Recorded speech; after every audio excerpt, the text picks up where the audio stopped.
Olá pessoal, vamos dar início a mais uma aula. Agora, geometria espacial, vamos falar sobre cilindros. Eu vou dar um pulinho no nosso conteúdo. A gente na aula passada falou sobre prismas, eu vou resolver um exercício sobre prisma, mais desafiador um pouquinho, lá do nosso livro.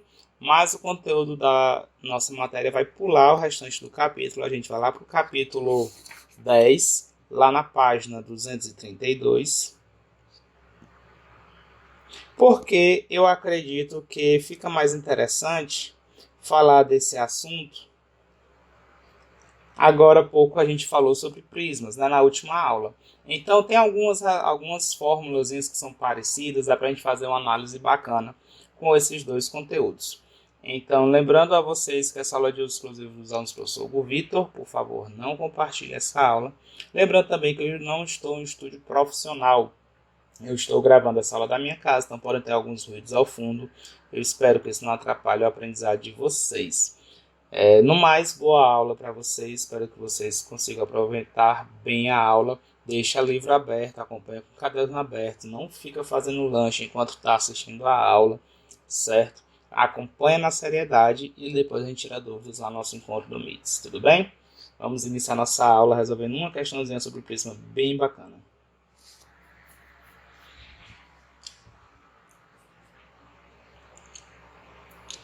Pessoal, vamos começar a aula de hoje resolvendo alguns exercícios sobre prismas, exercícios sobre o assunto da aula passada. Eu tentei escolher aqui alguns exercícios um pouco mais contextualizados, vamos ver quais são as dificuldades que a gente vai ter para resolver os exercícios. O primeiro que eu proponho é o exercício lá da página 203, questão 6. Então dá uma pausazinha no vídeo, tenta resolver por conta própria, vê se você consegue. Depois você volta aqui e dá uma conferida no seu resultado, tudo bem? A questão diz o seguinte: o interior de uma sala tem a forma de um prisma reto, com 3 metros de altura. Vou pegando as informações e colocando logo aqui. É uma questão sobre prismas, a altura vai ser 3 metros. E bases retangulares, teto e piso, com 6 metros de comprimento por 5 metros de largura. Então, base. Isso aqui vai ser um paralelepípedo, no caso, né? Então, vamos botar aqui as dimensões A, B, C. Acho que fica melhor para a gente. É uma sala que seria na forma de um prisma com base retangular.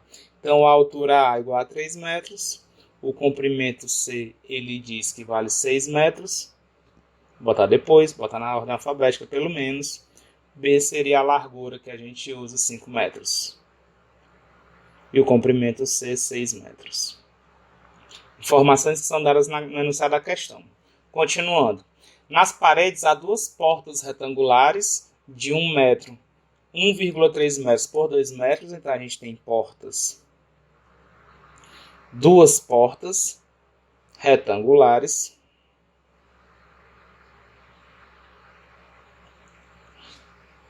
de base. É das dimensões, não é isso? Eu vou botar como dimensões 1,3 metros por 2 metros. E tem uma janela retangular, tem uma janela também retangular, com as medidas da janela sendo 2,5 metros por 1,8 metros. Pronto, é isso que diz o enunciado da questão. Para pintar as paredes e o teto dessa sala, exceto as portas e a janela, um pintor estimou que eram necessárias 2 demãos de tinta. Se o rendimento de uma lata de 18 litros de tinta equivale a uma demão de uma superfície de 250 metros quadrados, conclui-se que o percentual da tinta dessa lata usado na pintura da sala, segundo a estimativa do pintor, será de quantos por cento? Tem a opção, certo?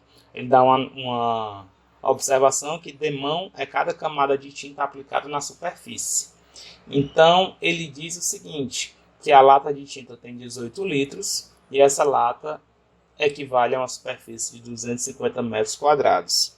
Lata de 18 litros vai dar uma demão. Seria uma mão de tinta, né? Mas mão de tinta é tão feio falar assim. Demão de tinta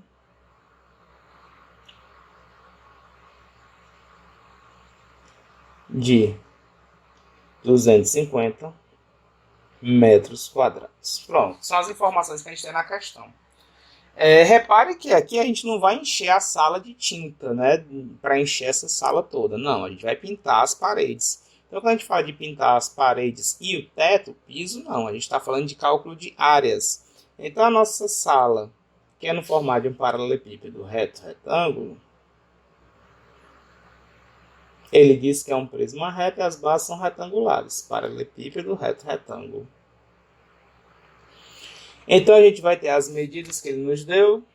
3 metros de altura, 6 de comprimento e 5 de largura.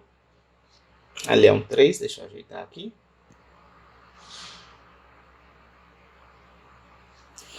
A gente vai ter as portas e a gente vai ter as janelas. São áreas que a gente não vai contar para pintar. Também a gente não vai contar a área do piso, então vai ser apenas o teto e as paredes.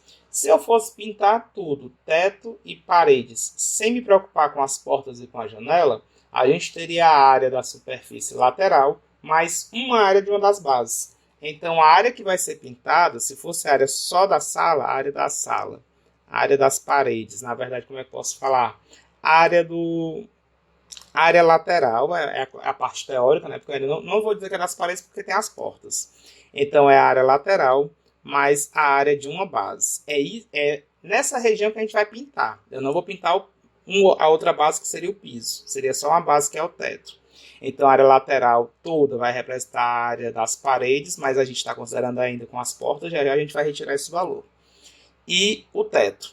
Então a área lateral, como é que a gente vai fazer para calcular? A área lateral a gente vai ter um retângulo numa lateral com as medidas 5 e 3. Vai ter outro retângulo idêntico a ele do outro lado. Então, vai ser 2 vezes um retângulo de medidas 3 e medida 5. A área do retângulo seria 3 vezes 5. Mas, nós vamos ter as outras duas paredes. É uma que está lá atrás. E a outra parede aqui da frente. Cujas medidas é 6 metros de comprimento por 3 de altura. Então, como são duas, vai ficar 2 vezes 6 vezes 3. Mas vai ter o teto também. O teto é a mesma medida do comprimento vezes largura, né? As medidas do teto, a mesma medida do piso, com relação a comprimento e largura. Como vai ser só um, não precisa multiplicar por 2. Então vai ficar 6 vezes 5. Tudo isso que eu calculei aqui vai ser a área lateral e aqui é a área da base. Áreas teóricas ainda não são as áreas das minhas paredes, viu? Porque a gente tem ainda as portas. Como é que a gente vai fazer então? A gente vai subtrair a área das portas, como são duas portas idênticas, são duas áreas de portas. E nós vamos subtrair a área da janela. Subtrai a área da janela. Tudo é retângulo. Nós temos as medidas. Vai ficar agora para a área das portas. As portas são 1,3 metros por 2 metros. Como são duas portas, vai ficar menos 2 vezes, agora sim, a área da porta, 1,3 vezes 2. Também vamos subtrair a área da janela, que é 2,5 por 1,8. 2,5 vezes 1,8. Fazendo esses cálculos, como é que a gente vai ficar? 2 vezes 3, 6, calculando tudo, lá do comecinho, as multiplicações todas. 2 vezes 3, 6, 6 vezes 5, 30, mais 2 vezes 6, 12. 12 vezes 3 dá 36. Mais 6 vezes 5, 30. Menos 2 vezes 1,3 dá 2,6. 2,6 vezes 2 vai dar 5,2. Menos 2,5 vezes 1,8. Deixa eu fazer aqui a continha rapidinho. 1,8 vezes 2 vai dar 3,6 com mais 90 centavos. Eu estou pensando como dinheiro, com dinheiro eu não erro não. 3,6 com 90 dá 4,5. Eu acho que é 4,5. Vou fazer aqui as contas no cantinho para conferir. Pera aí, vou pausar o vídeo e volto já. 4,5, fiz a continha ali. Vamos fazer agora o restante dos cálculos, agora somando e subtraindo aqui o que está faltando.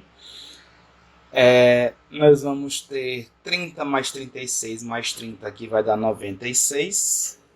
Menos, somando aqui os negativos, dá 5 mais 9,7. 96 menos 9,7. Isso aqui vai me dar uma área de... bem quebradinho. 96 menos 7 vai ficar 3, vai 1. Então vai ficar 86,3. Deixa eu ajeitar isso aqui.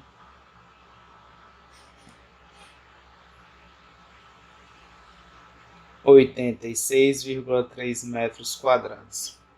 Essa é a área que vai ser pintada. As duas áreas laterais, mais a área da base, menos as duas áreas das portas, menos a área da janela. Então, essa vai ser a área que vai ser realmente pintada. Detalhe, no enunciado eu disse que vão ser 2 demãos de tinta, 2 demãos. Então, vai ter que pintar essa área, depois vai ter que pintar essa área de novo. Lembrando que demão é uma camada de tinta aplicada na superfície. Então, vão ser 2 camadas. Tem que pintar uma vez, espera secar para pintar de novo. Eu vou precisar aqui de mais uma página. Aí a gente vai ter essa relação que a gente tem que guardar, envolvendo a quantidade, envolvendo a área que uma lata de tinta é capaz de pintar. Vou copiar aqui, eu não peguei tudo, deixa eu pegar direitinho.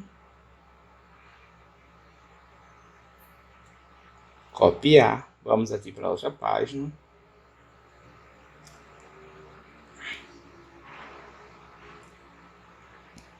E a nossa área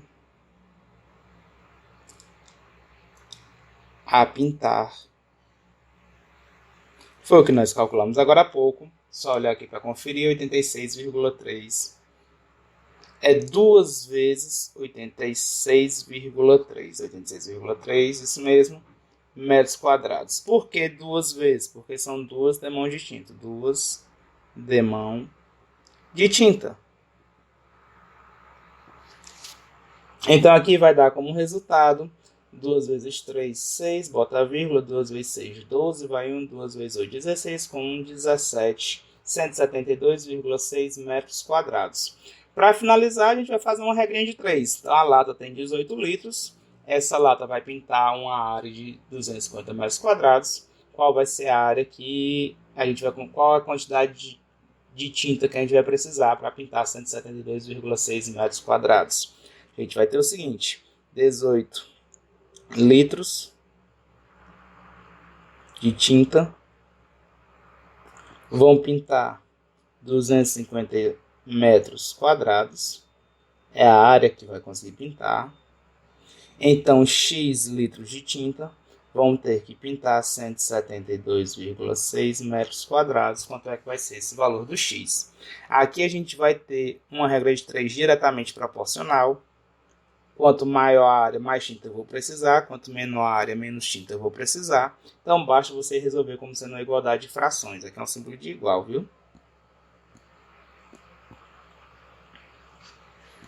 Resolvendo como uma igualdade de frações, faz meios pelos extremos, você vai ter 250. X é igual a 18 vezes 172,6. Então, o seu X ele vai ser igual a 18, não vou multiplicar agora, vezes 172,6 dividido por 250. Aqui a gente vai achar o valor em litros, certo? Do que a gente vai precisar. Dá para a gente simplificar antes de fazer qualquer outra coisa? 18 com 250 dá para simplificar por 2. Se eu simplificar aqui por 2, aqui vai ficar 9. Simplificando aqui por 2, aqui vai dar 125. Acho que vai parar por aqui a nossa simplificação. Então, o nosso X, quantidade de tinta que a gente vai precisar, vai ser 9 vezes 172,6. 9 vezes 6 dá 54. Boto 4, vão 5. 9 vezes 2, 18. 18 com mais 5, 23. Vão 2. 9 vezes 7, 63. Com 2, 65. Vão 6. 9 vezes 1, 9. Com mais 6, 15. 1.553,4 dividido por 125. Essa daqui vai ser a quantidade de litros. Teria que dividir para encontrar bem direitinho qual vai ser essa capacidade. Mas será que eu vou precisar dividir? Porque ele não me pede exatamente qual a quantidade de litros. Ele quer saber, na pergunta final, qual é o percentual de tinta dessa lata usado na pintura dessa sala. Qual é o percentual? Eu acho que a gente já tinha essa informação antes, sem precisar disso tudo. Como é que eu faço para encontrar esse percentual? Deixa eu guardar aqui. Essa aqui é a quantidade de tinta. Se você fizer a divisão na calculadora, eu quero evitar a calculadora. Imagina que você está pegando a questão dessa aqui no Enem. Né? Enem você não vai poder usar a calculadora. Então, deixa eu tentar resolver pelo menos um pouquinho como se fosse uma questão do Enem. Adicionar aqui mais uma página. É isso aqui de litros que a gente tem. Não calcula agora. Não calcula essa divisão. Porque eu quero saber a porcentagem. Eu não quero o volume mesmo. Como é que eu faço para encontrar a porcentagem? É uma razão. A porcentagem vai ser uma fração entre a quantidade de tinta que eu vou precisar dividido pelo total de tinta da lata. Então, quanto é que tem na lata? Não tem 18? Então, vai ser 1,55. Não vou usar esse valor, não. Não vai ser bacana. Vou voltar aqui. Eu vou usar antes de fazer a simplificação. Vai ficar melhor, porque tem um 18 bem aqui. Vai ficar dividido por 18. Ó. Então, vou fazer a simplificação. Eu vou usar esse valor que tem bem aqui. Tá com cara de que a gente vai simplificar.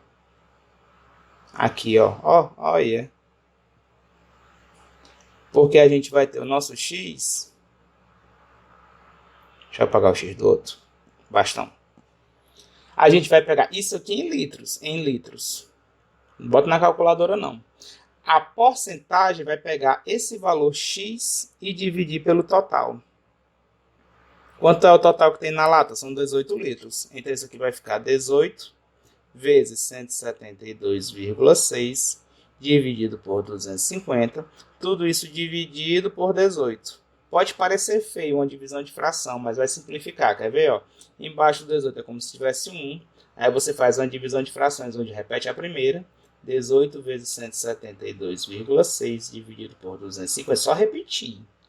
Não fiz conta nenhuma ainda. Aí eu vou multiplicar pelo inverso da segunda. Feito isso, aqui eu simplifico esse 18 com esse 18. Olha, simplificou mais minhas contas.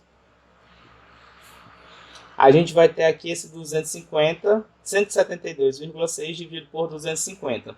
Para a gente achar a porcentagem, basta a gente deixar essa fração com uma fração equivalente a uma fração com denominador 100. A gente vai tentar deixar o denominador dessa fração igual a 100.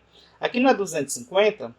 O que acontece é multiplicar por 4, em cima e embaixo. Dividir é chatinho, mas multiplicar eu acho mais fácil. Multiplicar por 4 em cima e embaixo, a gente vai ter uma coisa bacana. Quando eu multiplico por 4 em cima e embaixo, quanto é 250 vezes 4? 25 vezes 4 vai dar 100, aí vai ter um zero a mais, vai ficar 1000 embaixo. A gente está quase no nosso 100.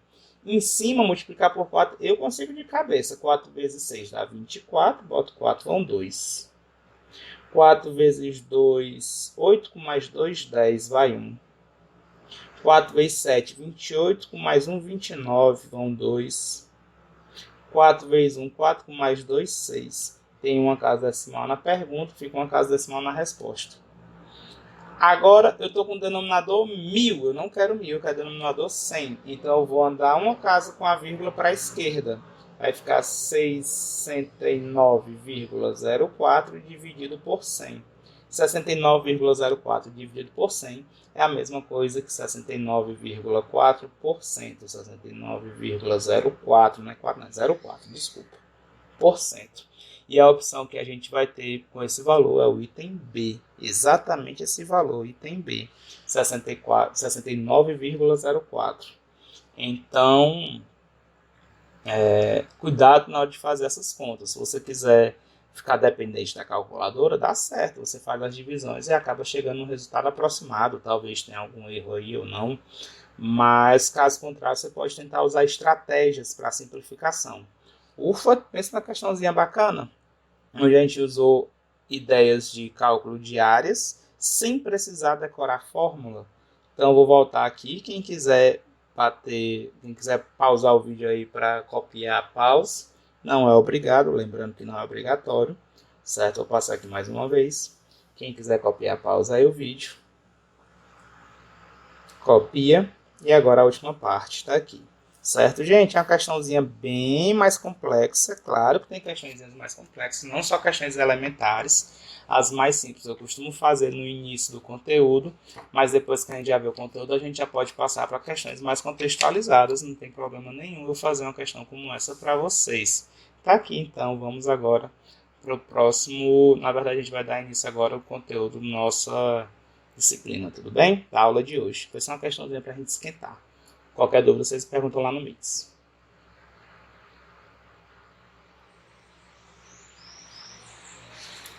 Gente, a matéria nova que nós vamos ver na aula de hoje é cilindro. Esse assunto vocês vão encontrar lá na página 232. Página 232. Sim, eu pulei um pouquinho de onde nós estávamos. Pulei lá para o outro capítulo. Esse aqui já entra no capítulo 10. Capítulo 10. Conteúdo da nossa próxima avaliação serão os capítulos 9 e 10. E eu gosto de, depois de falar sobre prismas, que foi a matéria da aula passada, falar sobre cilindros. Ele já tem algumas relações mais interessantes entre eles. Depois eu volto para concluir o capítulo 9, não se preocupe, eu posso explicar melhor lá no nosso conto do Mix. Ok? Qual a definição de cilindro? É bem parecida com o que nós chamamos da definição formal de prisma, onde nós temos em um plano agora um círculo. Esse círculo tem um raio, digamos, raio R. E em outro plano, paralelo a este plano inicial, nós vamos ligar uma reta que seja tocando os dois planos. Deixa eu fazer ela aqui melhorzinha. Espera aí.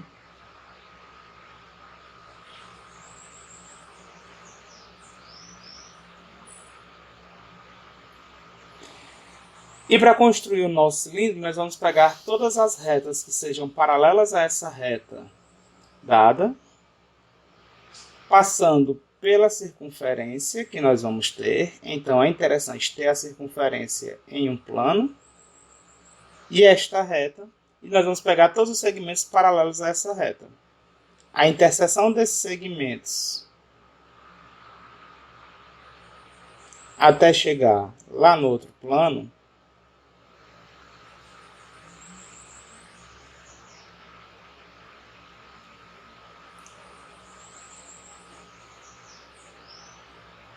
vai ser o nosso cilindro. Ok? Esse último aqui é pontilhado. Não vamos trabalhar com cilindros ilimitados, não é interessante para mim trabalhar com cilindros infinitos, só é interessante para mim limitados entre dois planos. Ou seja, nós vamos ter tanto um círculo lá em cima, em um dos planos, como teremos mais um círculo aqui no outro plano.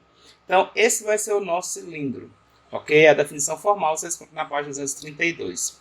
É bem parecido com o que nós tínhamos estudado lá na parte de prismas, só que ao invés de ser com um polígono da geometria plana, a gente vai trabalhar com um círculo, que vai ser a nossa base. Vamos explicar bem direitinho essa parte de base agora com relação aos elementos de um cilindro.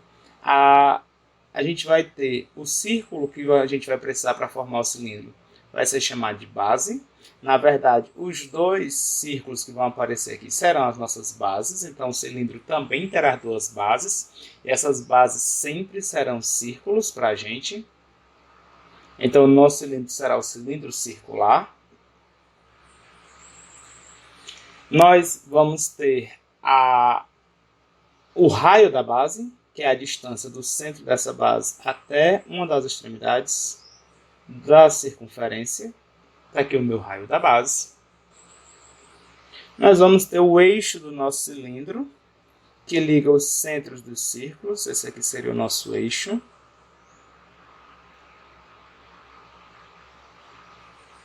A distância entre os dois planos que contêm as bases, essa distância é chamada de altura do cilindro. Representarei normalmente pela letra H maiúscula. É a nossa altura do cilindro.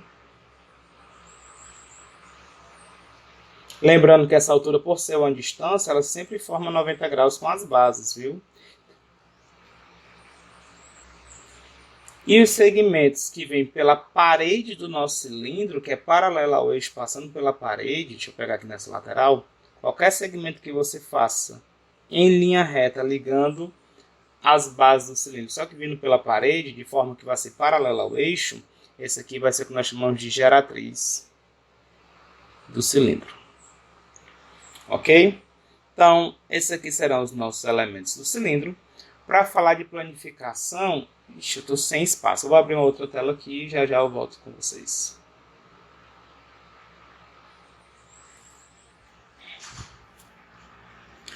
Falar aqui bem rapidinho sobre cilindro circular reto e cilindro oblíquo. O cilindro circular reto, ele vai ter a geratriz dele paralela à altura. No caso, a geratriz vai formar um ângulo de 90 graus com as bases.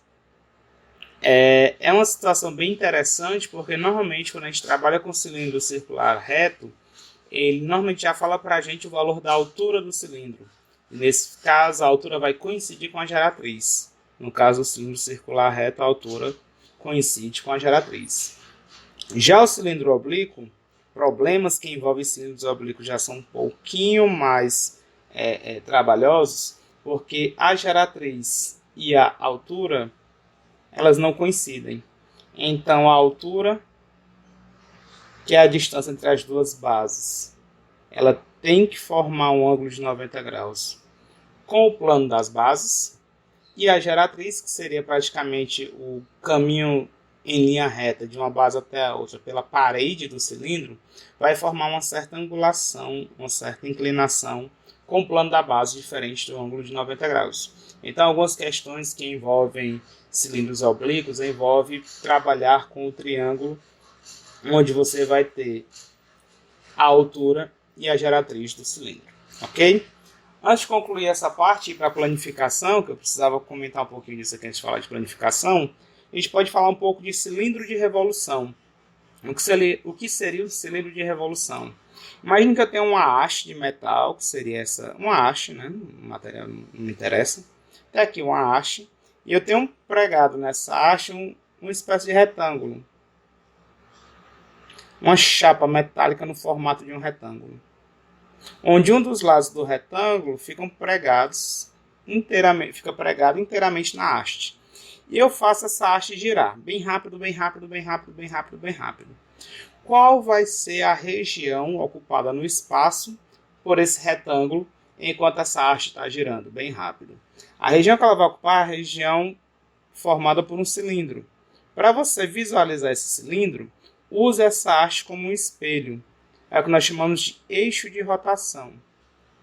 Você vai redesenhar o retângulo com as mesmas medidas lá do outro lado. Marque os vértices que não estão em contato com a haste e ligue esses vértices de forma circular. Então você vai ter aqui a parte superior e aqui a parte inferior, dando origem assim ao cilindro. Repare que se você tem... Eu vou voltar aqui o desenho.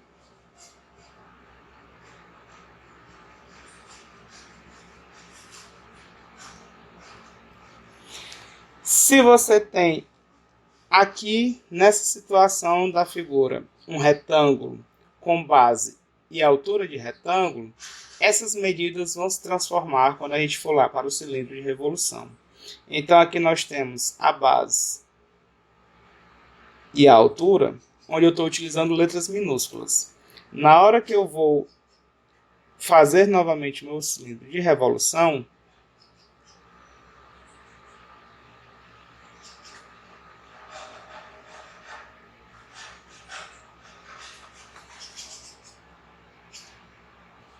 só ajeitar isso aqui de cima, que não encostou direitinho. O que era a altura do retângulo se transformou na altura do cilindro. Repare que ela vai ser exatamente a distância entre as duas bases. Aqui em cima temos uma base circular, lá embaixo outra base circular.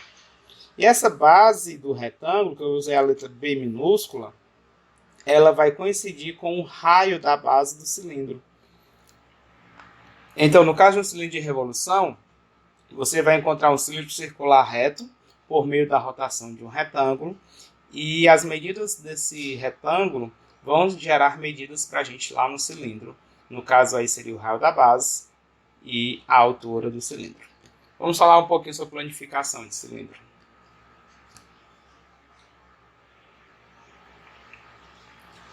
O que seria a planificação de um cilindro? Eu vou fazer a planificação de um cilindro circular reto. E essa planificação seria desmontar o meu cilindro. Como é que ficaria a figura do meu cilindro quando ele é desmontado? Essa parte de cima e a parte de baixo, que são as nossas bases, ao desmontar o meu cilindro, ao tornar ele uma figura plana, nós vamos ter círculos. E a parede lateral de um cilindro vai dar para a gente origem a um retângulo, depois que eu desmontar. Imagine que aqui esse retângulo, para quem tem dificuldade em visualizar de onde está saindo esse retângulo, imagine você pegar uma folha de papel, daquelas papel A4, né, que o pessoal chama de antigo papel ofício. Pega uma folha de papel e liga duas extremidades dela. Você vai dobrar, na verdade você vai ondular a folha. Vai formar assim um cilindro. Se você pegar uma folha de papel e ligar um dos lados com o outro lado, deixar ele coladinho, sem dobrar o papel, sem fazer nenhuma marca no papel, sem nenhuma dobradura. Como é que eu posso dizer? É só fazer uma torção nele, sem deixar aquele papel dobradinho ao meio, sem dobrar ele nenhuma das partes. É só ondular ele, encostando um dos lados no outro. Você vai observar que você vai formar assim um cilindro. E como eu estou pensando na planificação de um cilindro completo, imagine como se você tivesse as duas tampas, uma tampa em cima e uma tampa embaixo. Essas tampas que eu estou me referindo seriam as bases do meu cilindro. É interessante a gente comentar sobre a planificação, porque esse comprimento do retângulo, para que ele encaixe bem direitinho no cilindro, ele tem que coincidir com o comprimento do círculo da base. Os círculos da base devem ser idênticos. Os meus desenhos estão meio feiosos, mas é porque eu sou meio ruim de desenho mesmo. Se fosse no quadro não ia ser muito diferente não. No quadro ia sair feio também. Mas as bases elas têm que ser idênticas. Ok? Então essa seria a planificação de um cilindro. É com essa planificação que a gente vai ter algumas noções com relação às fórmulas do cilindro. A gente vai ter o raio dessas bases que nós vamos utilizar. E a altura do meu cilindro, que seria, no caso, como ele é um cilindro circular reto, vai coincidir com a geratriz. Deixa eu mudar a cor. Essa tripinha pretinha aqui do meu cilindro vai coincidir com a tripinha preta da planificação. No caso do cilindro circular reto, essa medida vai ser a altura. Ok?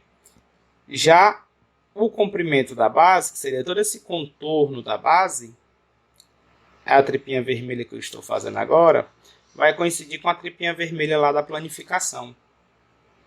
As medidas são as mesmas. Ok? Tem uma fórmula para comprimento do círculo. Já eu falo para vocês, mas vocês se lembram dessa fórmula?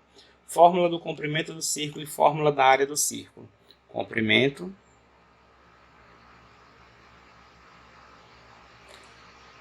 e a área do círculo. Comprimento do...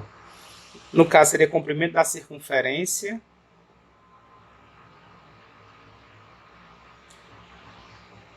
não é errado falar do círculo também, não. Comprimento, é porque não vai caber da circunferência e a área do círculo. Não sei se vocês se lembram das fórmulas lá da geometria plana. Já já eu vou colocar para vocês. Mas aproveita, dá onde pesquisador, dá uma pausa no vídeo de pesquisa antes de eu falar. Vamos ver se você tem essa curiosidadezinha aí. Quando eu for falar, você já está mais afiado. Já já eu falo sobre o comprimento da circunferência e área do círculo. Certo? Então, essa seria a planificação de um cilindro. Vamos para a próxima parte da aula de hoje.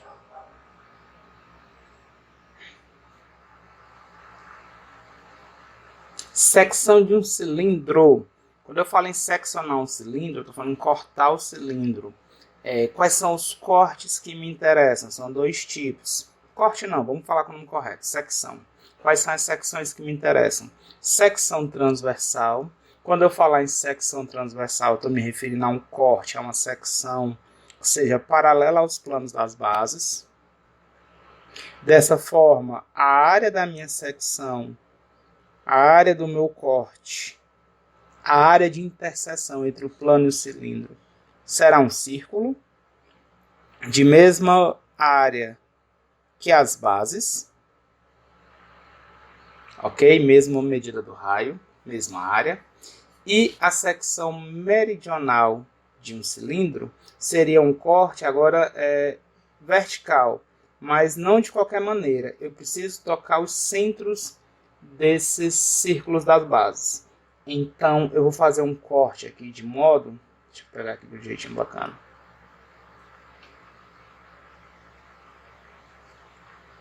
Um pouquinho maior. Que esse corte vai pegar no meu cilindro exatamente nos centros das bases. Imagina que você tem um queijo. Vocês já viram um queijo naqueles formatos cilíndricos? Não é queijo quadrado, não. É um queijo no formato cilíndrico, mais achatadinho, altura baixinha e com um raio da base. E você corta ele bem no meio. O que é que vai acontecer nessa região do corte? Se você olhar só para a região do corte, só para a secção meridional, esse seria o nome correto, você vai ver um retângulo. Nesse retângulo você vai ter a geratriz do cilindro, ele pode ser um cilindro oblíquo. Então você tem a geratriz do cilindro.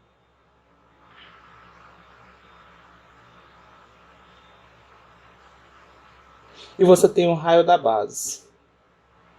Nesse caso aqui, dois raios da base e a geratriz vão formar os lados de um retângulo, que seria o corte. Esse corte aqui seria um retângulo.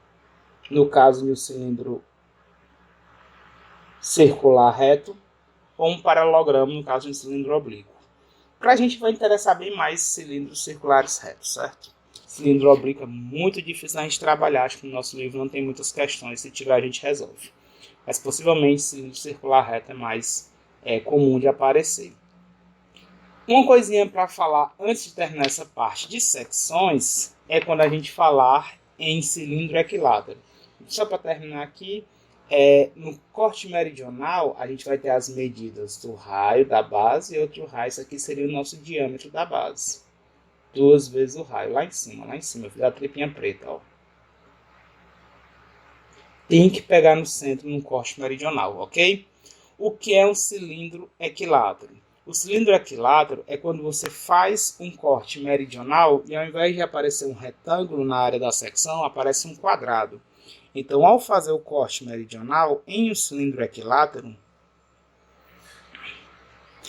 é um caso particular. Nos outros cilindros todos, você vai ter retângulo, se ele for um cilindro circular reto, mas no caso, se ele falar no enunciado que se trata de um cilindro equilátero, ele vai ser um cilindro circular reto, que na hora que você fizer o corte meridional, esse corte vai mostrar na área de secção um quadrado. O que é que significa dizer que vai formar um quadrado? Deixa eu ajeitar aqui.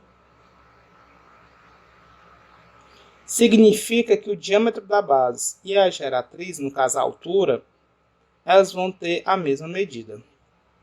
Então, no caso aqui, a gente tem o raio da base, outro raio da base, os dois juntos, né, somados, formam o diâmetro da base, e nós temos aqui a lateral da nossa secção, que forma a nossa altura.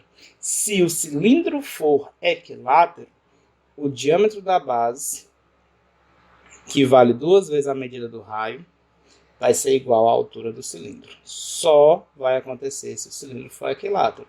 Então, a altura vai ser igual a 2 vezes a medida do raio da base. Ok? O que é que acontece? Quando nós formos ver agora as fórmulas, já a gente vai dar uma olhadinha nas fórmulas, nós vamos ver que todas as fórmulas envolvendo cilindros são bem parecidas com as fórmulas envolvendo prismas, e de valor numérico que a gente vai precisar praticamente é a altura e o raio da base. Se o cilindro for um cilindro circular reto, com a altura e com o raio da base a gente consegue calcular qualquer coisa desse cilindro que a gente precisa, envolvendo áreas e volumes. No caso, se for um cilindro equilátero, basta ele dar uma das informações, que você consegue descobrir a outra por meio dessa relação. Então, se ele falar que um cilindro equilátero tem altura igual a 10 centímetros, o raio da base é metade da altura, vai ser 5. Se ele falar que tem um cilindro equilátero de raio da base 3, a altura é o dobro do raio da base, a altura vai ser 6. A altura é 2 vezes o raio é a altura dividido por 2. Então, com um dos valores, se o cilindro for equilátero, você descobre o outro. Guardem isso, tem questões que cobram isso, tudo bem? Vamos ver agora a outra parte do conteúdo.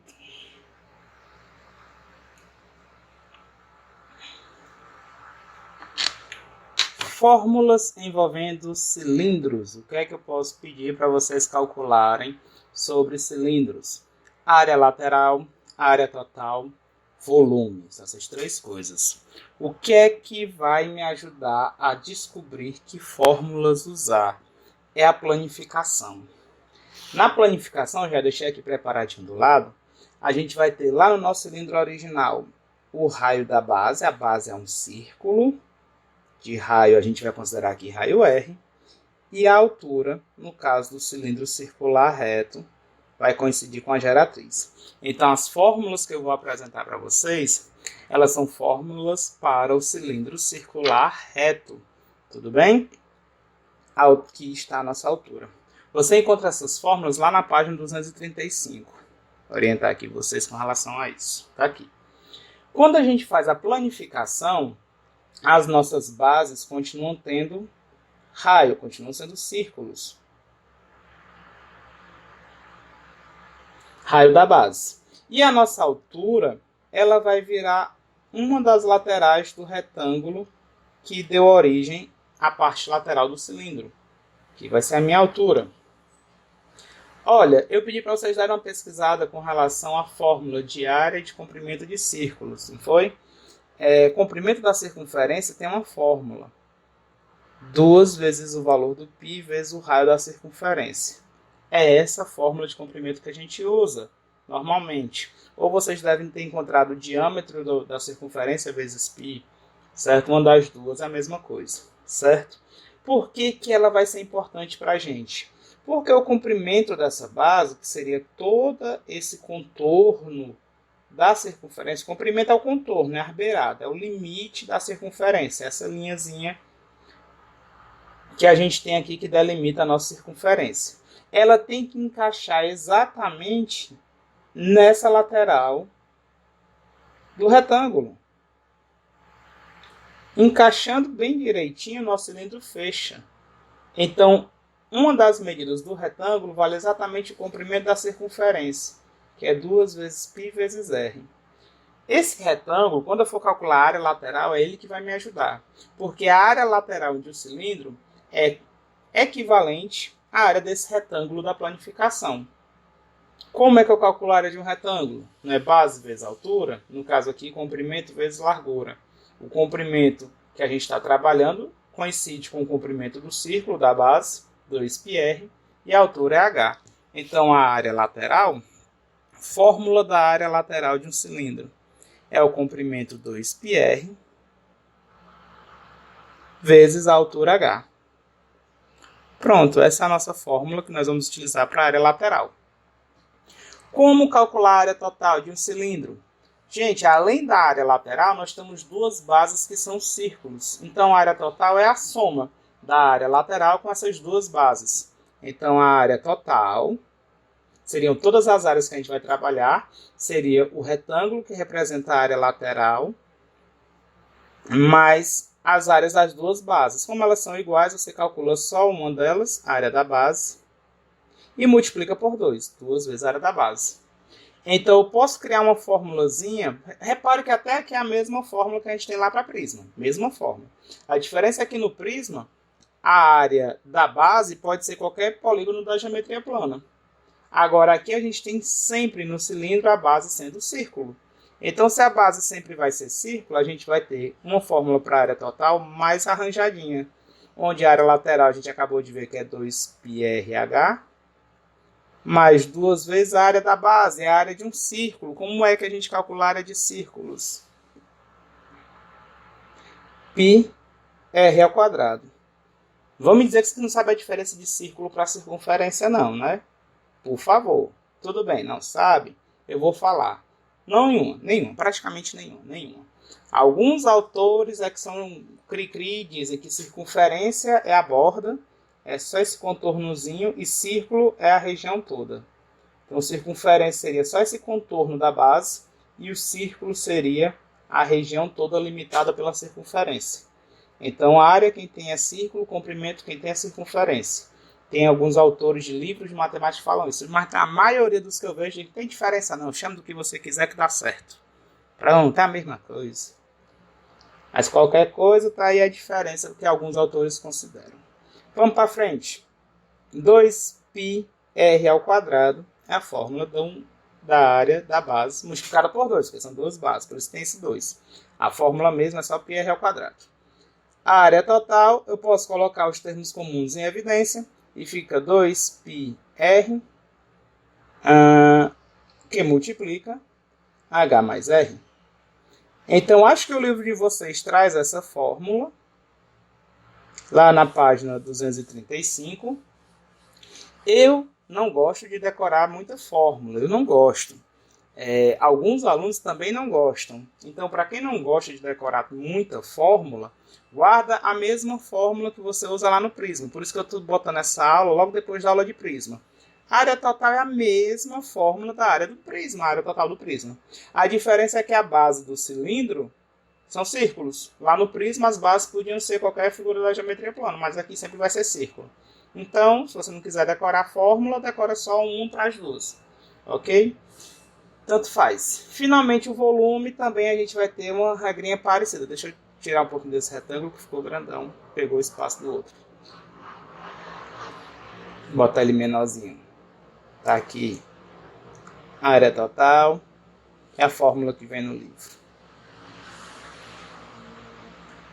Pronto. Fórmula do volume, também bem parecida com a fórmula do prisma. Fórmula do volume, área da base vezes a altura. Área da base vezes a altura do prisma. Um detalhe é que essa fórmula do volume não serve apenas para cilindros circulares retos. Cilindro circular oblíquo também dá certo a mesma fórmula. Só tomar cuidado para não confundir a altura com a geratriz do cilindro oblíquo, certo? Lá no prisma, essa mesma fórmula, só com um detalhe. A área da base, a base do prisma podia ser qualquer figura da geometria plana. Aqui é cilindro, base de cilindro é sempre círculo, cilindro circular, a base é um círculo. Então a área da base sempre vai ser a área de um círculo, que tem uma fórmula já fixa, πr ao quadrado. Aí você multiplica pela altura e tem a fórmula do volume de um cilindro. Então aqui estão as fórmulas, tem uma coincidência, na verdade, tem uma coisinha parecida lá com as fórmulas de prismas, por isso que eu trouxe logo nesse vídeo para a gente trabalhar as duas bem mais pertinho uma da outra, tudo bem? Vamos resolver exercícios para a gente fixar essas formulazinhas aqui. Qualquer dúvida, vocês perguntam lá no nosso encontro do MITS, ok? Aqui, deixa eu dar uma diminuída, pronto, podem copiar o que quiser.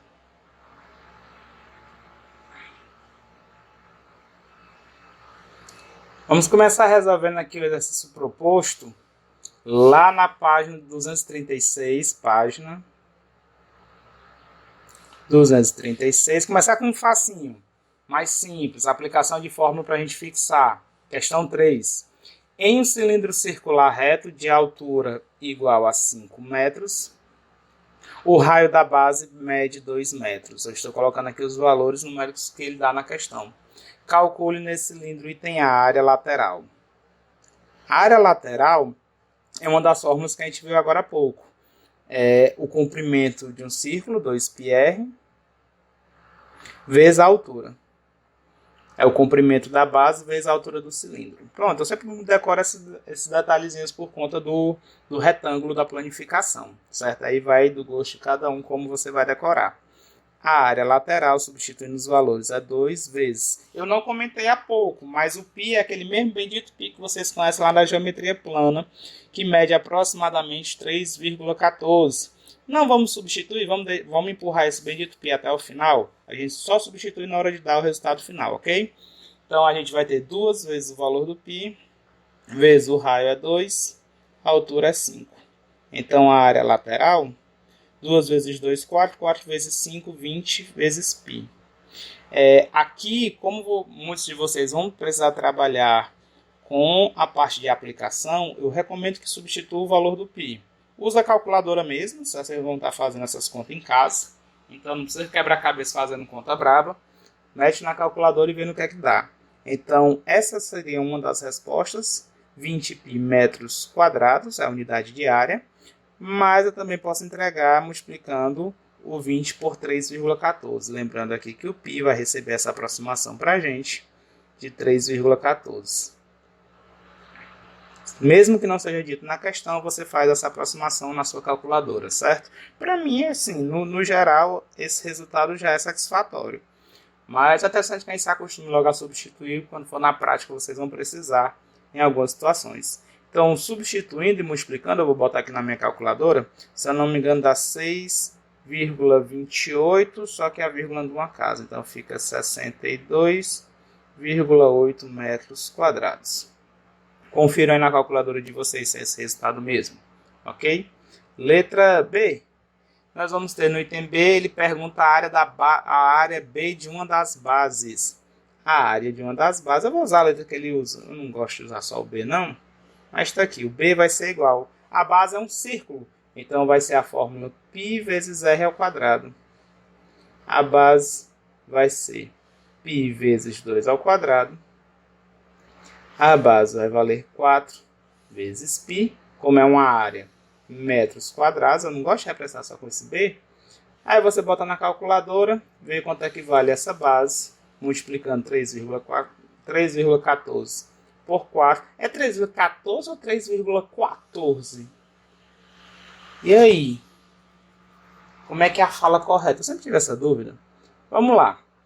4 vezes 4, 16, vai 1. 4 vezes 1, 4, mais 1, 5. 4 vezes 3, 12.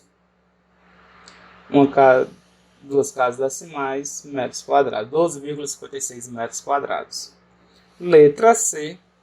Ele pede a área total, ele chama de AT. Essa área total vai ser a área lateral somada com duas áreas de base. A área total é a área lateral somada com 2 vezes a área da base. Ele chama de B aqui, deixa eu usar a letra que ele bota. Não gosto não, mas tá aqui. Eu não vou usar a fórmula que a gente viu no finalzinho, porque eu já sei o valor da área lateral, eu já sei o valor da área da base. Então não precisa usar uma fórmula e calcular tudo do zero. Aqui eu acho que fica mais fácil só substituir. Entende que a área total vai ser igual à área lateral mais 2 áreas da base, porque você já calculou esses valores. Então a área total vai ser igual à área lateral 20π, mais 2 vezes a área da base é 4π. A área total vai ser 20π mais, no primeiro a gente faz multiplicação, né? Esse 2 vezes 4 é 8. Então 2 vezes 4π dá 8π. 20π mais 8π dá 28π. Aí você bota na sua calculadora metros quadrados e vê quanto é que dá. Ok? Ah, professor, não posso fazer logo uma pergunta interessante que surgiu aqui de um aluno fantasma. Eu não poderia pegar logo os valores numéricos que eu já tenho arredondado, não, professor? Eu já tenho esse valor, tenho esse, multiplico por 2, somo, vejo o resultado, quanto é que dá. Dá certo, professor? Olha, dá certo, dá. Mas não esquece que o π aqui ele é um arredondamento. Então, se você arredonda o π em um dos cálculos, arredonda o π no outro, você está tendo erros aí nos seus cálculos. A gente não está arredondando com muita folga, vai ter erros. E ao operacionar com esses erros, você vai chegar num erro maior do que o que você deveria no final. Então a dica que eu dou para vocês é deixem para fazer as substituições de constantes no final. Constantes que a gente já tem os valores, substitui apenas no final, por favor. Certo? Vamos fazer aqui os outros itens. Item D. Área da secção meridiana. A área da secção meridiana é um retângulo formado pela altura do cilindro e o diâmetro da base. É um raio com outro raio, 2 vezes o raio. Esse é o meu retângulo que vai ter a altura dele coincidindo com a altura do cilindro e a base do retângulo, no caso seria o comprimento dele, coincidindo com o diâmetro da base. Então a área da secção meridiana vai ser H vezes 2 vezes R, ou 2RH. Fica mais bonitinho, né? 2RH. 2R vezes H. A área da secção meridiana, SM é secção meridiana, então vai ficar 2 vezes o raio também é 2, a altura vale 5. A área da secção meridiana, nós vamos ter 20 metros quadrados. E para finalizar, o item L pede para calcular o volume V. Esse volume vai ser a área da base, é π r ao quadrado, vezes a altura H. Essa é a fórmula. Ah, professor, não decorei desse jeito. Lembra só da área do volume do prisma, a área da base vezes a altura. Pronto, você lembrou desse aqui, é só lembrar também que a base é um círculo.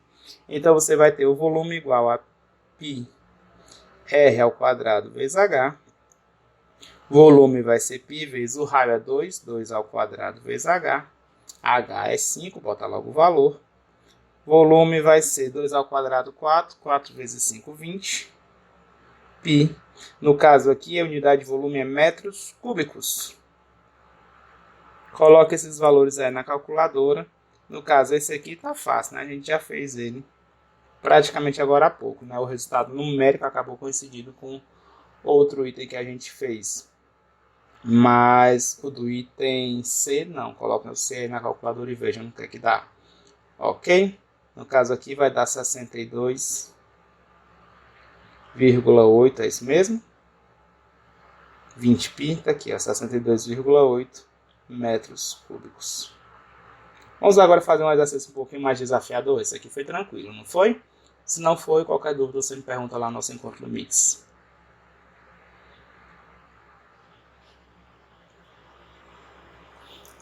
Vamos resolver agora o exercício 5 da página 236. O exercício diz o seguinte: uma secção meridiana de um cilindro equilátero tem 144 decímetros quadrados de área. Calcule a área lateral, a área total e o volume desse cilindro. Então é uma questão que envolve cilindro equilátero. O que é que nós sabemos de cilindro equilátero? No cilindro equilátero, a secção meridiana é um quadrado, então a altura dá igual a 2 vezes o raio da base. É isso que nós vamos precisar saber, só pelo fato dele ser um cilindro equilátero. Ele me dá uma informação, a área da secção meridiana vai ser igual a 144 decímetros quadrados. Aí ele nos pergunta quanto equivale a área lateral, nos pergunta na questão quanto equivale a área total e quanto equivale o volume desse cilindro. Será que a gente consegue encontrar só com essas informações que ele nos deu?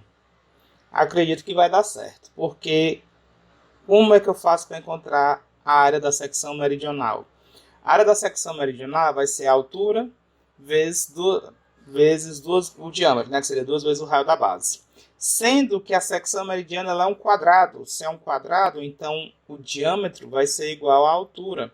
Então, já que é um quadrado, eu posso simplesmente considerar como se o lado do quadrado fosse igual a h. Vou fazer aqui o desenho para vocês, só um minutinho.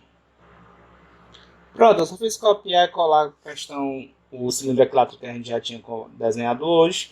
E nem precisava do desenho não para resolver a questão, viu? Só para realmente ilustrar o que eu estou querendo dizer.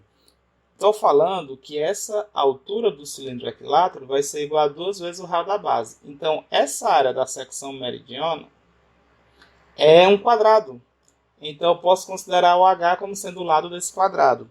Então, H vezes H, seria H ao quadrado, é igual a 144. Então, o H vai ser igual a raiz quadrada de 144. H é igual a 12 decímetros. Sabendo o valor do H, eu posso encontrar o raio usando a relação que a gente tem para cilindro equilátero. Então, 2 vezes o raio é igual ao H, que vale 12. O raio vai ser metade da altura, é 12 dividido por 2, que é igual a 6 decímetros. Com isso, a gente pode encontrar todas as informações que ele pede. A área lateral, a área total e volume, só aplicando as fórmulas que ele falou. Que a gente já sabe, né? Que ele falou não. Eu falei. A área lateral. Comprimento da circunferência, 2πr, vezes a altura h. O raio vale 6 e a altura vale 12. Então, a área lateral vai ser 2 vezes π, vezes 6, vezes 12. Então, a área lateral, nesse caso, vai ser 2 vezes 6, 12, 12 vezes 12, 144 pi centímetros quadrados. A área total é a área lateral, mais 2 vezes a área da base.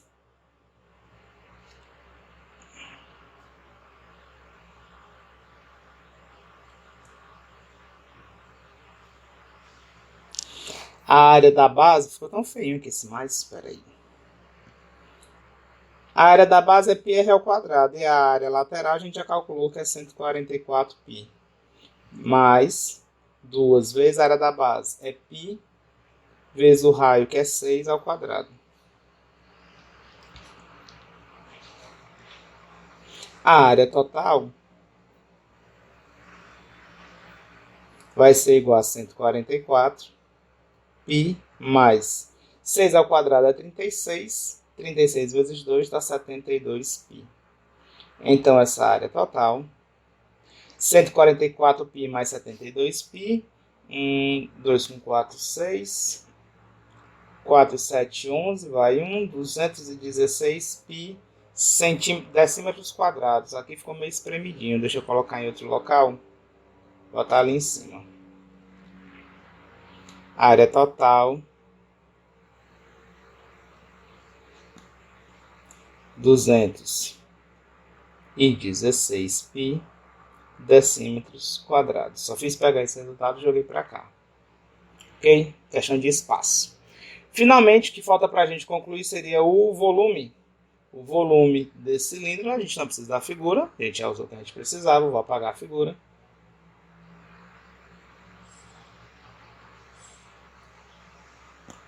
O volume vai ser igual a base vezes a altura, a área da base vezes a altura, onde a base é um círculo, então a área dele é π vezes r ao quadrado. O raio vale 6, então é π vezes 6 ao quadrado vezes o h vale 12. Esse volume vai ser 6 ao quadrado é 36, vezes 12. Nós vamos ter como volume, para esse problema, 432 π decímetros cúbicos. Ficou bem apertadinho, mas por favor não esqueçam da unidade de medida, certo? Se eu consigo puxar mais um pouquinho aqui para o lado, certo? Então, meu volume é igual a 432 π decímetros cúbicos. Ok? Espero que vocês tenham compreendido essa parte. A gente vai ficar por aqui. Lá no nosso encontro do MITS, nós vamos fazer mais exercícios. Até mais, pessoal. Tchau, tchau.